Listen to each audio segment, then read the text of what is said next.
open space, and that probably would not be a good thing in terms of having a nice contiguous or a nice compact development.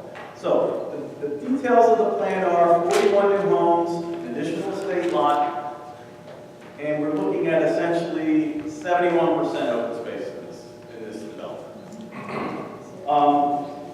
So we gave the applicant a couple of recommendations to think about. Sewering was one of them. They indicated that they could do gravity sewer on the site. However, that has to be determined. When I asked questions about what the depth of gravity, what the depth of the sewers is going to be, because when we looked at this plan over a decade ago, or a similar plan, there were issues in terms of whether grinder pumps would be needed to service some of the lots. There were a couple of lots that were in steep slopes, which they need to figure out how to move those a little bit. Those are somewhat minor tweaks. One of the other issues that the Planning Commission raised was that we felt very strongly that this community needs to tie its way into our park so that people can get from the community to the park and to where the wallway is and the rest of our village. And that seems like that's achievable based on the ground they own, and that was something that was communicated to them. We also talked to them about where the trails go. They had a trail going down steeply into Scioto Creek, which we did not think was a good idea. The other thing was we talked about active space, ball fields. It did not appear as though locating a ball field in the middle of open space is sort of hidden back was maybe not the best idea. So we thought that maybe accepting a fee as well might be a right way to handle that situation.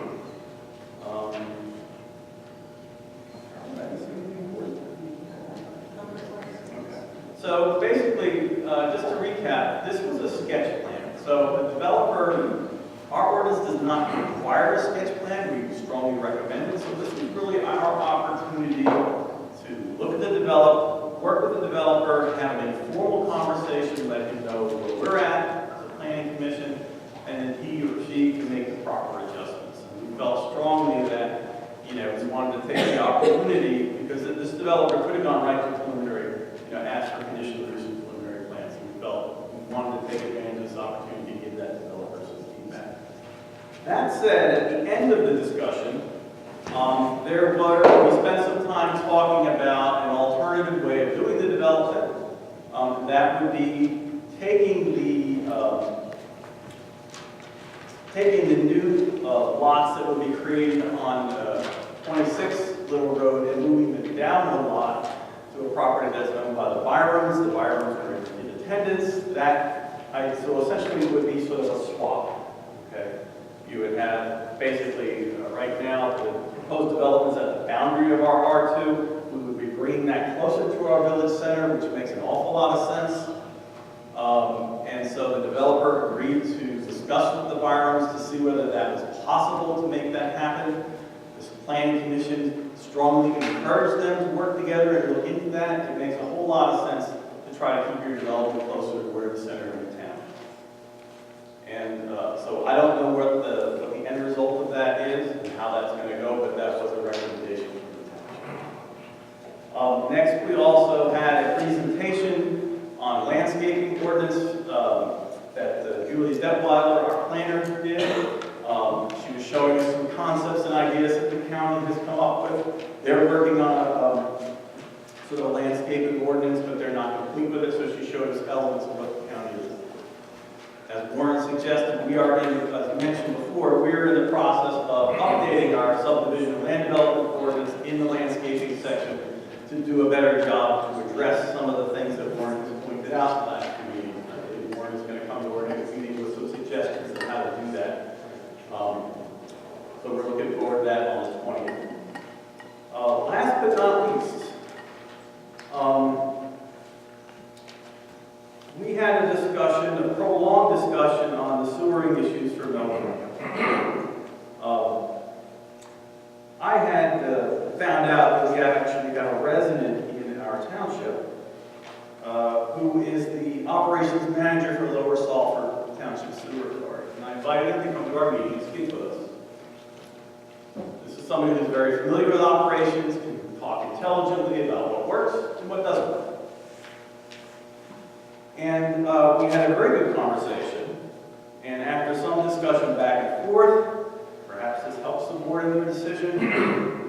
We did feel that for the Melbourne Hill site, that a gravity sewer was the best route to go, with some sort of lift station. I guess that would probably be down on Salford Station Road, basically pumping back up to 29. Concerns were raised about how we handle future sewer connections after Melbourne Hill. We felt that the equipment there should be sized appropriately to handle what we know are failed systems and what we suspect may be failing, but not in such a way to promote a lot of growth out in our R1 where our ordinances tell us right now that we shouldn't be encouraging development by putting sewers out there. So those issues could be addressed. That's something down the road where that would be addressed, but the more immediate thing was that the lift station be sized to handle what's coming from Melbourne Hill and also what we anticipate in terms of solving sewer connections further out on Salford Station and beyond. There are a lot of opportunities out there that I've talked to people about using step systems where we're basically taking the effluent and these people will still have a box that will get cleaned. As some of you probably know, looking at the finances to put in a gravity sewer all the way out there is a very expensive proposition. We know that already from the sewer expansion and what's going on here. So to not think about alternative ideas is not, in my mind, and I think in other people's minds, is not a realistic option.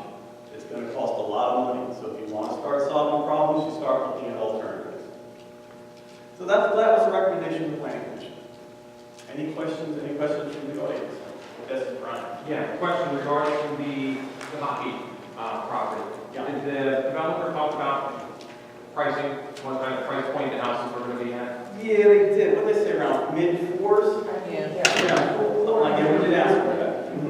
And they are all on 10,000 square foot minimum lots. So they're on the lots that are minimum, they exceed the minimum lot size that's required as in the district.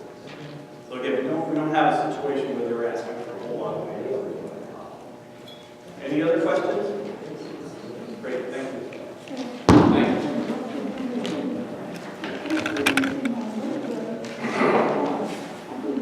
Mark and Rec. Evening. It's a hard act to follow. I feel like I should have pom-poms or something. I'll try to keep it short. We have a little long list here. Starting with Village Center Park.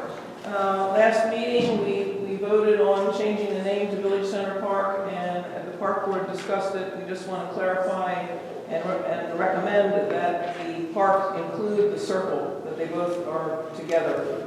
From a management standpoint, that makes the most sense that they're both together as one. So that might go without saying, but we wanted to clarify on that matter. We did submit our DCED grant last week. We're asking for a $50,000 grant. That grant has a 15% cash match.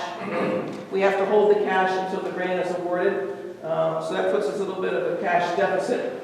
But nonetheless, we feel we have a good opportunity to get that grant. The grant will be awarded the third week of September, which is right around where our centennial is. A long part of our discussion in last night's park board meeting was discussing what the minimum was we want to try to get done at that park, because it's kind of presenting our township for the centennial and what it's going to cost, what our cash flow looks like, and how we might be able to get there. And we will be better prepared to address that specifically, probably at the working session at the end of the month or something like that. It looks like it's going to be somewhat less than $10,000, perhaps. If we get the DCED grant, we're working with our sign manufacturer. If they will work with us to give us a credit so we can advance and get the sign started before we have to pay and pay the bills a little bit later. We have another planting we want to do there and things like that. So we do appreciate the board helping us. We know that especially Terry and Bonnie jumped through some hoops getting us the documentation we needed for that. I know you all had the need and sign documentation, so really appreciate that and your support on that. We also have a question on that park of maybe asking for clarification. I don't know if anyone knows. I know I've talked to Tom about it. Who owns the CVS sign bed that's around their sign? They don't seem to maintain it. We've weeded it a couple times, but Tom, I think you could they own it, but they don't seem to maintain it. So it looks ratty. So, Complain to them. well, we can complain to them, or we can just do it, which is what we've been doing. I don't think they'll mind. I don't think they'll mind. They're not taking care of it. I don't think they're watching, so they may get a replanted bed, but we will do that anyway.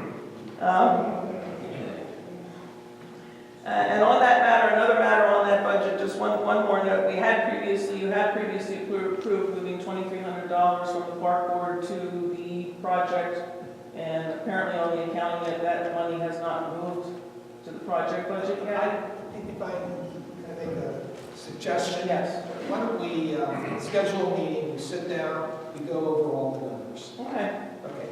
that's good. Then we'll figure it out. I think we're getting there. We're doing fine tuning now and just looking at, what the money flow looks like, with the funding. Which account it comes out of is not really as important as the total dollars Right, that we're dealing with. exactly. But we're counting on that 23. That's what I'm concentrating on. Right. Well, we're counting on that 2300. That's nice. No, it's there. I know. It's the total dollars. Right. Okay. Right. Thank So we're getting there. And a big thank you to Carol for donating engineering time toward the rain garden when we get there. Thank you. That's a big help. Everything we've completed at that park, we've really gotten done with the generous donations of Terry Sachs and volunteer hours and people stepping forward and helping us out. And it's making all the difference. And if you look at it, there's a lot getting done there. And we're really on a pretty tight budget. Jackie's found four small trees that we're evaluating right now that we may use. They've been donated. We may use those at the park. That'll help us also with funding. We've got some freebies coming in. So we're busy working on that. But that's it for the Valley Park. The park board met last night. We did initiate a new park project. Our two new members, Pam Hartman and Hal Dudash, who's here in the front here, are going to take the lead on repairing and refreshing the posting board at the Cuddy Dog Park. The shaped roof on that is badly warped and leaking, and the signboards on the posting board need reworked and refreshed. So they've taken that on as a project, so we're going to get that done. That's total donation on to do that. As we mentioned earlier, in kind of a sideline, our summer concert is August 22nd. It's AM radio is going to be the people there. It'll be at Coble Park, 7 to 9. We've also talked among ourselves, the park board, several times, and last night decided to bring it forward. We'd like to make the township more dog friendly. Right now we have Cuddy Dog Park, and that's really the only park other than the Colonial green space that's really allows dogs. We'd like to recommend to the board that we make Colonial green space, Coble Park, and also the Valley Center Park dog friendly. We have signage up on Coble, against dogs. We would, have those removed and down and make sure dog stations get put up and that kind of thing. I saw 2 people walking their dogs at Village Center Park already last week. It's already happening. And I know the maintenance guys have been pushing people off of Coble Park. One of your guys told me he was doing that. When the police stopped enforcing, we stopped Yeah. doing it. It's about 10 years. And I know when it gets muddy, people go to Coble because it's macadam, it's a good place to walk. So it just doesn't make sense not to do it. So our recommendation is that we make those 3 additional spaces dog-friendly parks and sign them as such. The only question I would have is, you probably wouldn't want dogs on the ball fields at Coble Park.